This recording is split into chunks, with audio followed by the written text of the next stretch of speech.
പറഞ്ഞോ, എന്താ ഞാൻ ചെയ്യേണ്ടത്? ദേവികയും സിദ്ധുവും തമ്മിലുള്ള കല്യാണം മുടങ്ങും. അതിന് താനൊരു കാരണമാവും. ഞാനോ? അതെ, ചെറിയൊരു നുണ. പണ്ട് കുരുക്ഷേത്ര യുദ്ധഭൂമിയിൽ വെച്ച് യുധിഷ്ഠിരൻ പറഞ്ഞില്ലേ, അശ്വത്ഥാമാവ് മരിച്ചു എന്ന്? അതുപോലൊരു നുണ അത് താനും പറയും.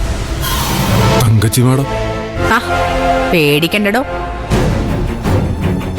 തനിക്കൊരു കുഴപ്പവും വരാതെ ഞാൻ നോക്കിക്കോളാം. തന്റെ സാറിന്റെ മക്കളുണ്ടല്ലോ, നിരഞ്ജനും അക്ഷരയും, അവരൊരു അപകടത്തിൽപ്പെട്ടു താൻ വിചാരിക്കാം. താൻ അവരെ രക്ഷിക്കില്ലേ? രക്ഷിക്കും. അത്രേ താൻ ചെയ്യേണ്ടതുള്ളൂ. എല്ലാം ഞാൻ പറഞ്ഞു തരാം. കേട്ട് കഴിയുമ്പോൾ തനിക്ക് മനസ്സിലാവും അറിഞ്ഞുകൊണ്ട് താനൊരു തെറ്റും ചെയ്യുന്നില്ലെന്ന്.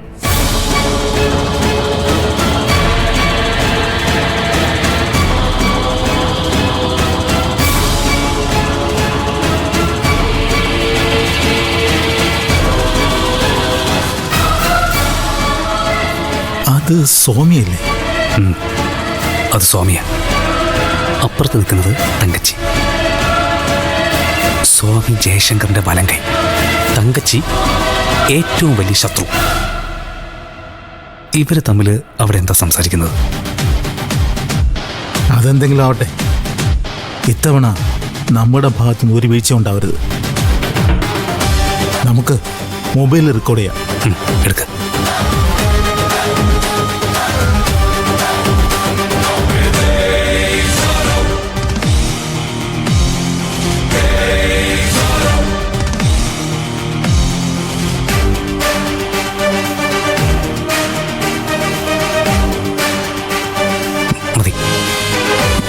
ഇത് മതി. ഇത് കാണുമ്പോൾ നിരഞ്ജൻ സാറിന് മനസ്സിലാവും, നമ്മൾ ഇത്രയും കാലം പറഞ്ഞത് മുഴുവൻ ശരിയാണ്.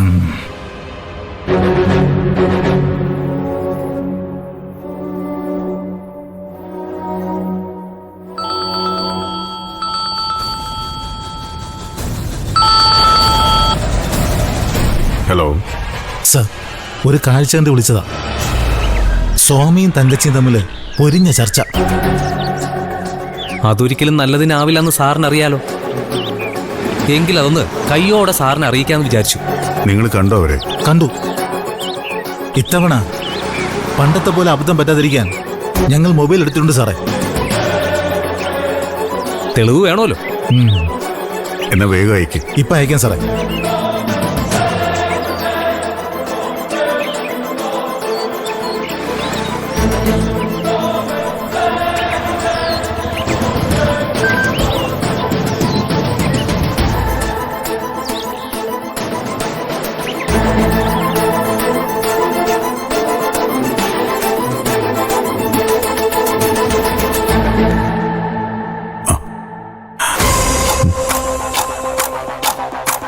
അക്ഷരേ, അക്ഷരേ. എന്താ ഇത് കണ്ടോ? ഇത് സ്വാമിയല്ലേ? കൊള്ളൻ. നമ്മുടെ ശത്രുവായ തങ്കച്ചിയായിട്ട് എന്തിടപാടാ? അത് തന്നെ എനിക്കും അറിയേണ്ടത്. ഇത്രയും നാളും നമ്മൾ സ്വാമിയെക്കുറിച്ച് പറഞ്ഞൊന്നും ശരിയല്ലെന്നാണല്ലോ സാറ് പറഞ്ഞുകൊണ്ടിരുന്നത്. ഇത് കാണുമ്പോൾ മനസ്സിലായിക്കോളും നമ്മൾ പറഞ്ഞാണ് സത്യമെന്ന്. ഇനി സ്വാമിയെ ഇവിടുന്ന് അടിച്ചേർക്കണം. അതിന് ഈ തെളിവ് ധാരാളം. അല്ല, എന്തായിരിക്കും അവര് തമ്മിൽ ചർച്ച ചെയ്തത്? 1-2 ദിവസത്തിനുള്ളിൽ എന്തോ ചെയ്തു കളയുന്നാണല്ലോ തങ്കച്ചിയുടെ ഭീഷണി. അതിനെക്കുറിച്ചായിരിക്കും. ആയിരിക്കും. ഞാൻ അപ്പോഴേ പറഞ്ഞില്ലേ സ്വാമി കള്ളനാണെന്ന്. തങ്കച്ചിയുടെ ചാരനാ അയാള്. ഡാഡിയെ ചതിയിൽ കൊണ്ടുപോയി വീഴ്ത്തിയത് മുഴുവൻ ഈ ഒരൊറ്റ ആളാ.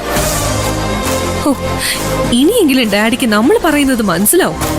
ഇത്രയും കാലം പറ്റിയത് പറ്റി. ഇനി അബദ്ധമൊന്നും സംഭവിക്കരുതല്ലോ.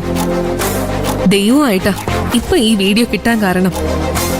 നിങ്ങൾ വാ, ഇനി ഒട്ടും സമയം കളയാനാവില്ല. കൈയോടെ തന്നെ നമുക്ക് ഈ വീഡിയോ ഡാഡിയെ കാണിക്കണം.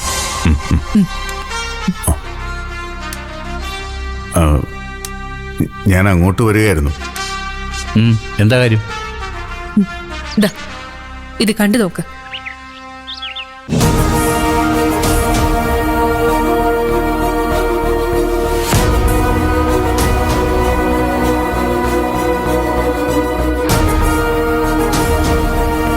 സ്വാമിയെ ഇവിടെ കയറ്റരുത്.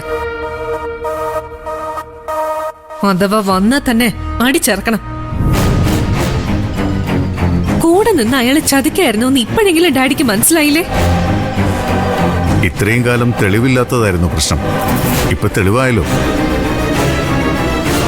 ഇനി അയാളെ സംരക്ഷിക്കരുത്. ഇപ്പൊ ഈ നിമിഷം അയാളെ ഒഴിവാക്കണം. ഡാഡി എന്താന്നും മിണ്ടാത്തത്? വിളിക്കാക്കാനുള്ള സ്വാമിയെ. എന്നെ സ്വാമിയെ തമ്മിൽ തെറ്റിച്ചടങ്ങുന്നുള്ള വാശിയാണെന്ന് തോന്നുന്നു രണ്ടാൾക്കും. ഞങ്ങളത് വെറുതെ പറയുന്നതല്ലല്ലോ, തെളിവുണ്ടല്ലോ. എന്ത് തെളിവ്? ഇപ്പൊ ഈ കണ്ട വീഡിയോ ആണോ തെളിവ്? എന്താ അത് പോരെ സർ? തങ്കച്ചി സാറിന്റെ ശത്രുവാണെന്ന് സ്വാമിക്ക് അറിയില്ലേ? അങ്ങനൊരു സ്ത്രീയുമായിട്ട് എന്തിനാ സ്വാമി സംസാരിക്കുന്നത്? എന്റെ ശത്രുക്കളുമായിട്ട് സ്വാമിയും ശത്രുത പാലിക്കണമെന്ന് നിയമം വല്ലതുണ്ടോ? ഡാഡി എന്തിനാ ഇനി അയാളെ ന്യായീകരിക്കുന്നേ?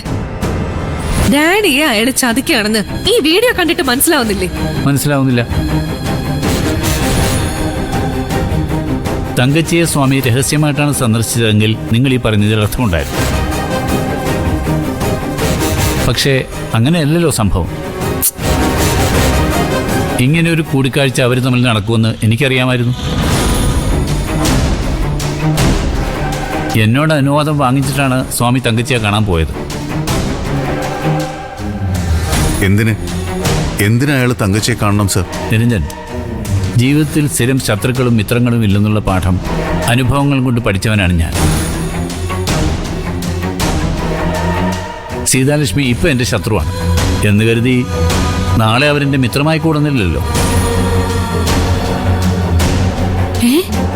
സീതാലക്ഷ്മിക്ക് ഞാൻ കുറച്ച് കാശ് കൊടുക്കാനുണ്ട്. അത് കൊടുത്തു തീരുന്നതുവരെ അവരെ പ്രകോപിപ്പിക്കാതിരിക്കൽ എൻ്റെ ആവശ്യമാണ്. സ്വാമി എൻ്റെ ആശ്രിതനാണെങ്കിൽ കൂടി സ്വാമി മറ്റൊരു വ്യക്തിയാണ്. സ്വാമിക്ക് സ്വാമിയുടെ സ്വാതന്ത്ര്യമുണ്ട്, ജീവിതമുണ്ട്. സ്വാമിക്ക് വേണമെങ്കിൽ ഈ കൂടിക്കാഴ്ചയെക്കുറിച്ച് എന്നോട് പറയാതിരിക്കാമായിരുന്നു. പക്ഷെ അയാളത് ചെയ്തില്ലല്ലോ. അതുകൊണ്ട് സ്വാമിയെ അവിശ്വസിക്കാൻ ഞാൻ എന്തായാലും തൽക്കാലം തയ്യാറല്ല. ഇത്തരം ചെറിയ തെളിവുകളും കൊണ്ട് ഇനി എൻ്റെ മുന്നിൽ വരരുത്. ഈ CID പണിയൊക്കെ നിർത്തി സ്വസ്ഥമായി ജീവിക്കാൻ നോക്ക്. അല്ലെങ്കിൽ ഉറക്കം കിട്ടാതെ വരുന്നത് നിങ്ങൾക്ക് തന്നെയായിരിക്കും.